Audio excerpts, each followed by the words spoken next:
اس بات پہ غصہ نہیں آنا چاہیے کہ ایک آدمی اسلام چھوڑ کر دوسرے مذہب میں چلا گیا، نہیں آنا چاہیے۔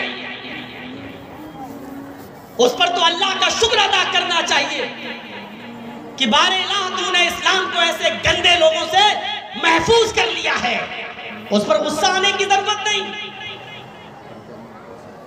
قرآن سے 26 آیتیں بدلنے چلا تھا، اللہ نے دکھا دیا جو قرآن کو بدلنے کی کوشش کرے گا اللہ اس کو اسی طریقے سے بدلے گا۔ دنیا میں اس سے بڑا معجزہ اور کیا ہو سکتا ہے؟ ہندوستان میں جو ہوا ہے، چلا تھا قرآن بدلنے، اللہ نے اسی کو بدل دیا۔ لے یہ ہے تیرا انجام، تو اس پر غصہ نہیں آنا چاہیے۔ میں تو اس اللہ کا شکر ادا کرتا ہوں کہ بار الہ بہت اچھا ہوا ہے، بہت اچھا ہوا ہے۔ پہلے مسلم بن کر جب اسلام کے خلاف بولتا تھا تو تکلیف ہوتی تھی، اب غیر مسلم بن کر بولے گا تو کوئی تکلیف نہیں ہوگی، اس لیے کہ اسلام کو تو 14 سال سے برابر دشمن غیروں نے نقصان پہنچانے کی کوشش کی لیکن نہیں پہنچا پائے، تو اب یہ کیا کر لے گا؟ نہ 3 میں نہ 13 میں کیا کر لے گا؟ کوئی حیثیت نہیں ہے۔ غصہ اس بات پر نہیں آنا چاہیے، غصہ اس بات پر آنا چاہیے کہ آپ نے حساب کیا لیا ہے، حساب کیا دیا ہے۔ حساب زندوں سے لیا جاتا ہے، مردوں سے نہیں۔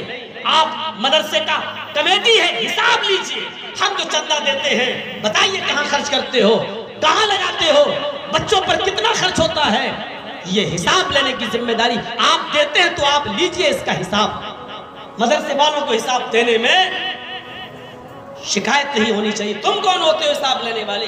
حضرت عمر فاروق جب امیر المومنین بنائے گئے اور منبر پہ کھڑے ہو کے خطبہ دینے لگے، جیسے انہوں نے الحمدللہ کہا، ایک نوجوان مجمع میں کھڑا ہو گیا، کہنے لگا عمر خطبہ نہیں دینے دوں گا۔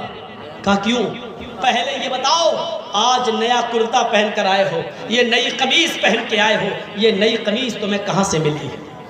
تمہاری تنخواہ تو بیت المال سے اتنی نہیں ہے کہ اس میں تم نیا کپڑا سلا سکو۔ آج یہ نئی چادر تمہارے جسم پر میں دیکھ رہا ہوں، یہ کرتا، یہ قمیص تمہارے پاس کہاں سے آیا؟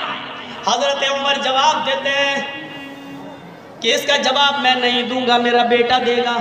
اے میرے بیٹے اٹھو اور جواب دو کہ یہ نئی قمیص، نیا کرتا کہاں سے آیا؟ بیٹا اٹھتا ہے اور جواب دیتا ہے، اے لوگوں سنو، بیت المال میں بہت سی چادریں آئی ہوئی تھیں اور ان چادروں میں سب کو مسلمانوں میں بٹنا تھا، تو وہ چادریں جب بٹی تو سب کو ایک ایک چادر ملی، میرے باپ کو بھی اس میں چادر ملی، سب کو ایک ایک چادر دی گئی، میرے باپ کو بھی ایک چادر ملی، اسی چادر کی انہوں نے قمیص بنا لی۔ حضرت عمر نے کہا نوجوان کیا اب میں خطبہ دے سکتا ہوں؟ تم نے میری صفائی میرے بیٹے کی طرف سے سن لی، اب جواب دے، اب میں خطبہ شروع کروں؟ کہا نہیں۔ کہا کیوں؟ کہا اب تو میں اور الجھ گیا۔ کہا ایک ایک چادر سب کو ملی، مجھے بھی تو ملی تھی۔ میں درزی کے پاس گیا، اس ایک چادر میں میری قمیص نہیں بنی، تم تو ہم سے ڈبل ہو، تم تو موٹے تازے ہو، تندرست ہو، ہٹے کھٹے ہو، ہم تو 5 فٹ کے ہیں، تم 6 فٹ سے بھی اونچے ہو، پھر تمہاری قمیص کیسے بن گئی؟ حضرت عمر نے کہا بیٹے اس کا بھی جواب دو۔ حضرت عمر کا بیٹا کہتا ہے لوگوں اور آئے حساب لینے والے تو بھی سن، میرے باپ کو ایک چادر ملی تھی، مجھے بھی تو ایک چادر ملی تھی، سب کو ایک ایک چادر دی گئی، اس میں میرا بھی حق تھا، مجھے بھی ایک چادر دی گئی۔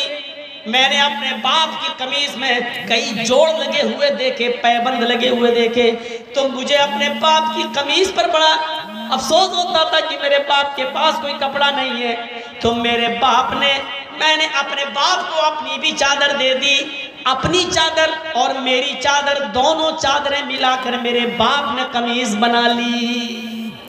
حضرت عمر نے کہا نوجوان اب کیا کہتے ہو؟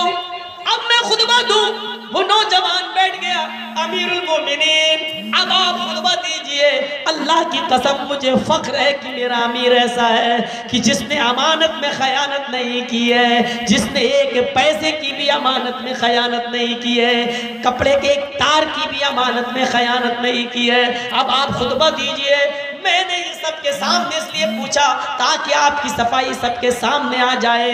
میرے بھائیوں، سب کے سامنے اس آدمی نے پوچھا، حساب لیا، اور عمر فاروق نے سب کے سامنے حساب دیا۔